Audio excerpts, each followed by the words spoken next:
Hello అండి, నా పేరు మహతి. నేను ఇప్పుడు చెప్పే కథ పండుగ బహుమానం.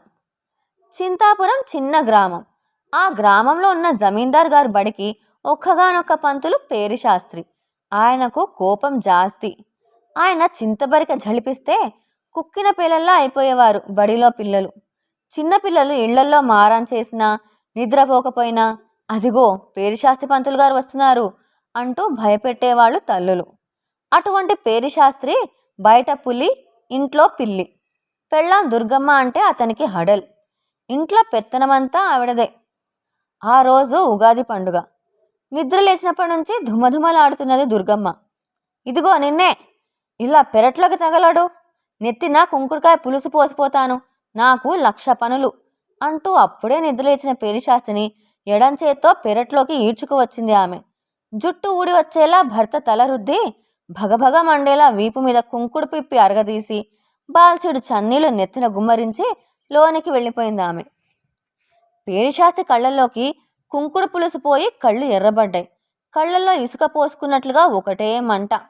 స్నానం అయిందనిపించి పెరట్లో ఎండ పడే చోట కుర్చీ వేసుకుని కూర్చున్నాడు అతను.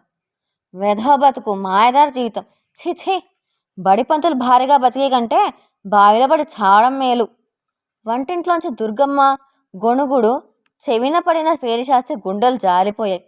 సందేహం లేదు, భార్యకు తన మీద పీకల దాకా కోపం వచ్చింది. ఈ పూట ఇక అన్నం చిమిడిపోతుంది, పప్పు ఉడకదు, కూర మాడిపోతుంది.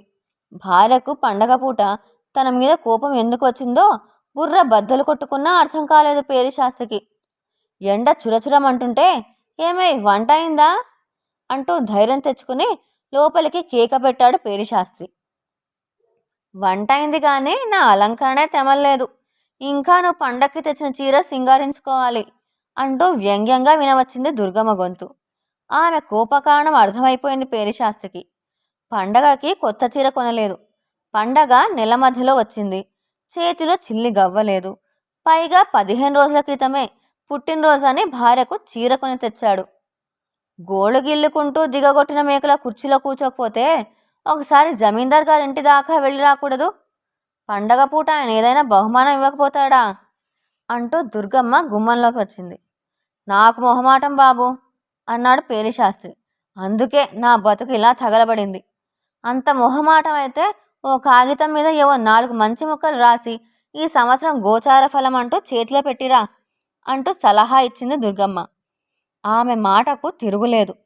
పేరిశాస్త్రి ఒక కాగితం మీద ఆరోగ్యం అమోఘం, ధనలాభం అపారం అంటూ ఇటువంటి మరికొన్ని శుభాలు రాసుకుని జమీందార్ గారింటికి బయలుదేరాడు.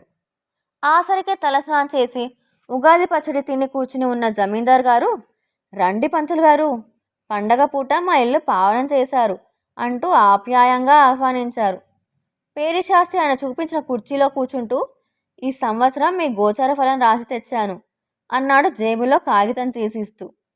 చాలా సంతోషం, నేనంటే మీకు అభిమానం జాస్తి అంటూ ఆ కాగితం చేతిలోకి తీసుకున్నాడు జమీందారు.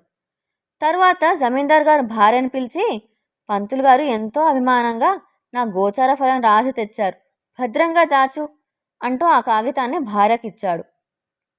ఆమె ఆ కాగితం తీసుకుని వెళ్ళిపోతుంటే, పంతులు గారికి కనీసం కృతజ్ఞతలు కూడా చెప్పవా అని నవ్వుతూ అడిగారు జమీందార్ గారు. ఇప్పుడే వస్తాను అంటూ ఆమె లోనికి వెళ్ళి ఒక చీర, పంచెల చాపు, పండ్లు తీసుకొచ్చింది. భర్త పంచెల చాపు పేరిశాస్త్రికి ఇచ్చి పాదాలకు నమస్కారం చేశారు. ఈ చీర నా తరఫున మీ భార్యకు కానుకగా ఇవ్వండి అన్నది జమీందార్ గారి భార్య కొత్త చీర పండ్లు పేరిశాస్త్రి చేతిలో పెడుతూ. కనకాంబరం రంగు చీర, భార్యకు ఎంతో ఇష్టమైన రంగు. చీర చూడగానే తన మీద కోపం తీసేసినట్లుగా పోతుంది. పేరిశాస్త్రి ఆనందంలో ఉబ్బి తబ్బిబ్బవుతున్నాడు. ఇంతకీ మా అబ్బాయి ఎలా చదువుతున్నాడు పంతులు అని అడిగారు జమీందార్ గారు. హఠాత్తుగా పేరిశాస్త్రి గొంతులో పచ్చి వెలక్కాయ పడింది. జమీందార్ గారు కొడుకు బొత్తిగా చదవడు. వాడు బడికి రావడమే అరుదు. చిన్న పిల్లవాడు కదండి అని నసిగాడు పేరిశాస్త్రి. అంటే సరిగా చదవడా అని ఆందోళనగా అడిగాడు జమీందార్ గారు. తప్పు తమ అబ్బాయి గారిది కాదండి, అలగా జనం కుర్రవాళ్ళు ఉన్నారు చూడండి, వాళ్ళది తప్పు. వాళ్ళు సరిగా బడికి రారు, పాఠాలు చదవరు, తోటి పిల్లల్ని చెడగొడతారు అన్నాడు పేరిశాస్త్రి కోపంగా. జమీందార్ గారు కాసేపు ఆలోచించి, చూడండి పంతులు గారు, నేను మీకు చెప్పేంత వాడిని కాదు. మీరేమీ అనుకోకపోతే చిన్న మాట తెలియజేస్తాను. ఈ పండుగ పూట పని గట్టుకుని మా ఇంటికి రావడం కారణం ఏమిటి? నేను ఏదైనా బహుమానం ఇవ్వకపోతానా అనే ఆశ. నా నుంచి ఏదైనా పొందాలనే స్వార్థం. అవునా? పేరిశాస్త్రి మొహంలోకి సూటిగా చూస్తూ అడిగారు జమీందార్ గారు. పేరిశాస్త్రి అవుననలేదు, కాదనలేదు. తేలుకుట్టిన దొంగలా నిశ్శబ్దంగా ఉండిపోయాడు. పెద్దవాళ్లకు మళ్ళీ పిల్లలకు పేరాశ, స్వార్థం అనేవి ఉండవు. బాగా చదువుకుని పెద్దయ్యాక పదవులు పొందాలని, బోలెడు డబ్బు సంపాదించాలనే ఆలోచనలు వారికి ఉండవు. వాళ్ళు ఏదైనా నేర్చుకున్నారంటే కేవలం ప్రేమ వల్ల, స్నేహభావం వల్ల లేదా వినోదార్థం. చదువు చిన్నపిల్లలకి వినోదంలా ఉండాలి. బడి చెరసాలలా భయపెట్టకూడదు. కర్రలు విరిగేలా కొడితే పిల్లలకు చదువు రాదు. సరికదా, బడి అంటేనే భయం పట్టుకుంటుంది.